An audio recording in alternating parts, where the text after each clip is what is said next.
ど、そうそう、あそこもやってるんだもんね、幼少期の。そう幼少期もやらせてもらえて、うんでもねもう2クールやってきて、急に幼少期だからちょっとさ、ちょっとそこもドキドキだった。私の思ってる野原ちんのそう野原ちんちび野原ちんのそう呼んでるんだ野原ちん、ね、心の中で新キャラみたいな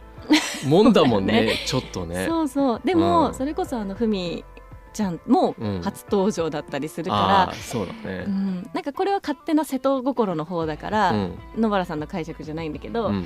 ね、これで呪術廻戦2期まで続いてもう後半に来て初めて出番ってさ、絶対緊張するじゃない。そうね、だからそれがすごい痛いほど分かったの、なんか感じたのよ。でもすごくまっすぐな感じでなんかすごくこう前向きに演じてたから、なんかここから一から作る、だから私も野原ちゃんのちっちゃい時初めてだからもう本当一緒にやっていこうみたいな気持ちだったから、なんかすごく2人でなんか一緒に頑張れた感じがしたし、あとそのほとんどストーリーが結構ふみのナレーションで振り返るというか、野原軸、ちっちゃい時の野原ちん軸じゃなかったから、なんか本当に思い返してるこの思い出の中の1ページの野原ちゃんって感じだから、そこまでなんかこの小さい野原にはこういういきさつがあってこう流れがあってとか、そこまでなんか深掘りはせず、パッて自分が例えば子供の時振り返った時のなんかこんな表情あったっていう結構細切れな感じの野原ちゃんの表情をつけていけばいいかなみたいな感じで、なんかすごい楽しくやれましたなんか幼少期のあさみちゃんもこんな感じだったのかなみたいな本当割とおてんばなそうだね、泣き方とか。でもあれはすごい泣きはすごい考えたかも。そうなんだ。なんか野原ちゃんって絶対口開いたまま泣きそうと思って。閉じてる感じじゃ、もう発散しそうだよね、めちゃめちゃ。で子供ってさ、一回泣くとさ引っ込みつかないじゃん。そうね。そうだから後半別に悲しくないのかもしれないけど、とりあえず大きい声出したいみたいなって言いたいって、自分も子供の時はそう思わなかったけど、とりあえず泣いてること、自分が悲しい、自分がこんなにも辛いってことを周りに言いたいから泣くっていう子供の泣き方、でもしかしたらね子供の時から周りに気を使う子だったらちょっとシューってやめるかもしれないけど、野原ちゃんは周りにいる全員が私が悲しいんだ辛いっていうのが多分本人は分かんないよ、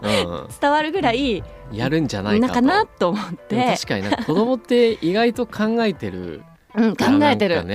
自分のこうやりたいことを通すために通すよね。嘘泣きとかも平然とするよするじゃん。怖いですよ怖いですよ子供すごいですよ。いやだから野原ちんもね、全力で泣くことで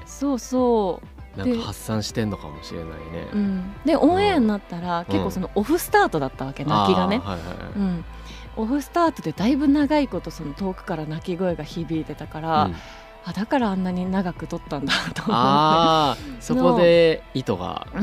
てっきりやっぱりその、ナレーションがプッと消えて、顔がオンになった時だけかなと思ったけど、だいぶ後ろから流れてたから、なるほど。その辺はなんかオンエアで気づくことあるよね。ある。なんかここで BGM が入るから、ああいう演出だったんだとか。そうあと椅子のシーンとかもそうかも。椅子に座って、急に野原ちゃんがちっちゃい野原ちゃんになってふみと向き合った、その時の声が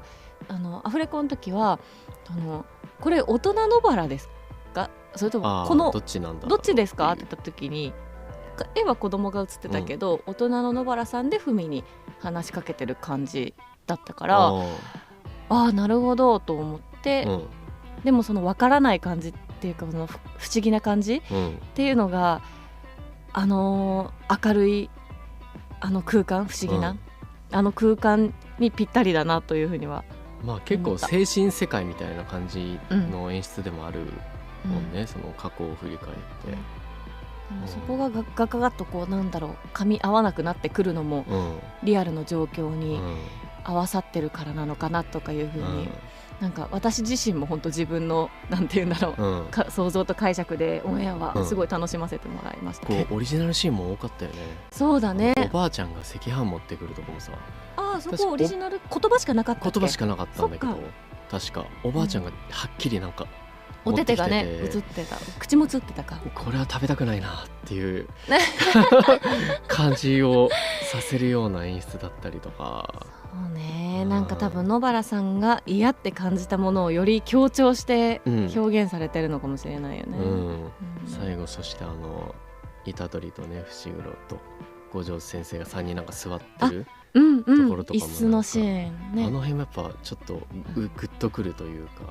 なんかみんなずっと最近めっきり笑顔見てないからね。いやそうだよね、ずっと戦ってるからね。だからなんか最後にこうみんなに伝えてっていうのも、なんか虎杖はこう生きててほしいとかそういうことなのかなとか、